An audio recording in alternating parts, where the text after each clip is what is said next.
So hey, what's up? Just got off duty. Had to take the wig off, get comfy. The little one, the youngest one, knocked out. So let me get into it. So me and my middle daughter were watching Hurricane Katrina. Her, this is how I just did 6 flights. Like I'm so tired. So I can't even talk right.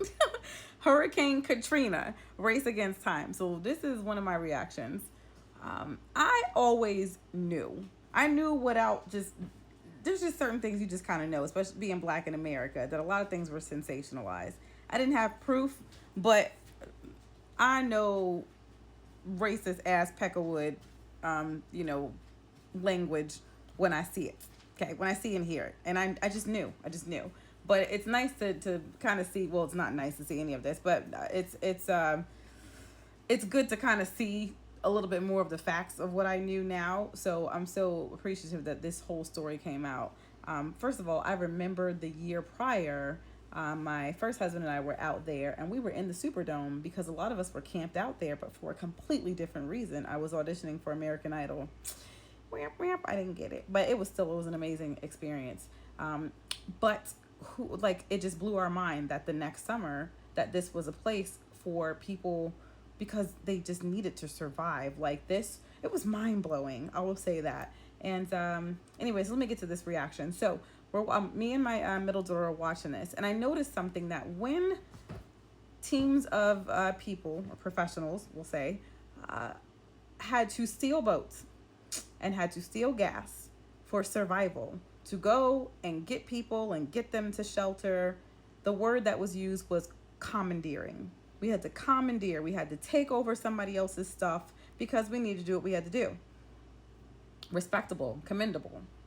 But when poor, common black folks, and what a lot of people like to call po white trash, although they weren't really getting the business, and they weren't really getting put on blast like poor black folk were, when they had no shoes, so they're walking around and everything they step on is literally cutting open their feet and legs, and when they had no dry clothes to wear, and you understand the danger in that. If you don't, then use ChatGPT. Just go Google it or something.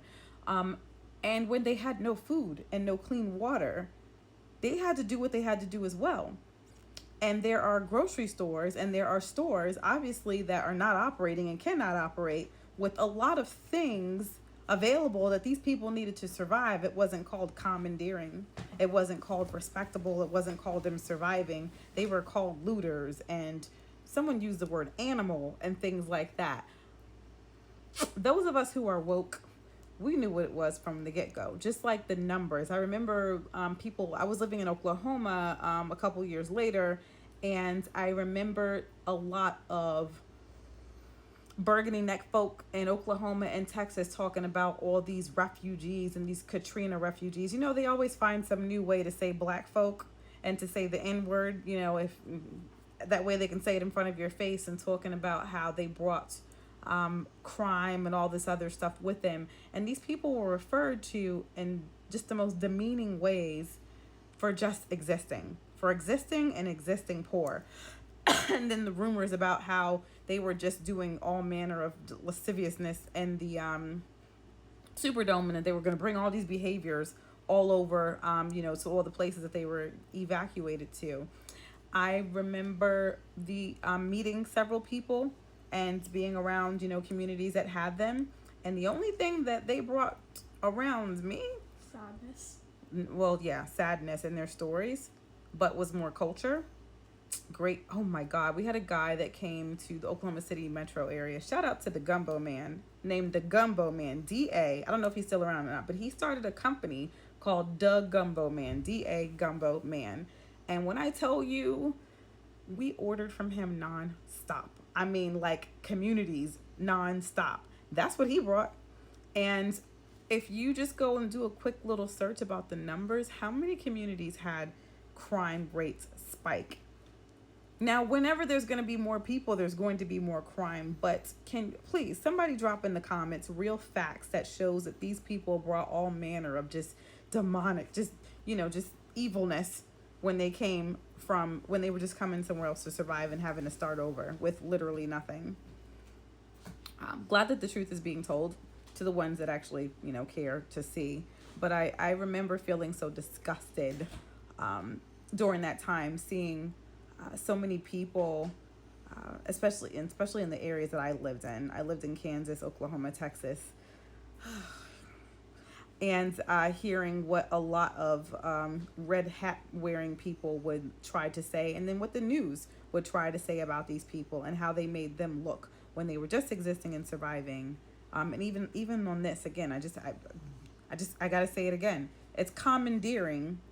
It was commandeering stuff whenever they had to do it, but when these black folks had to commandeer supplies, food, socks, clothes to survive, it was called looting. It was called them, being criminals. This is being black in America. It's being poor and black in America. Sickening.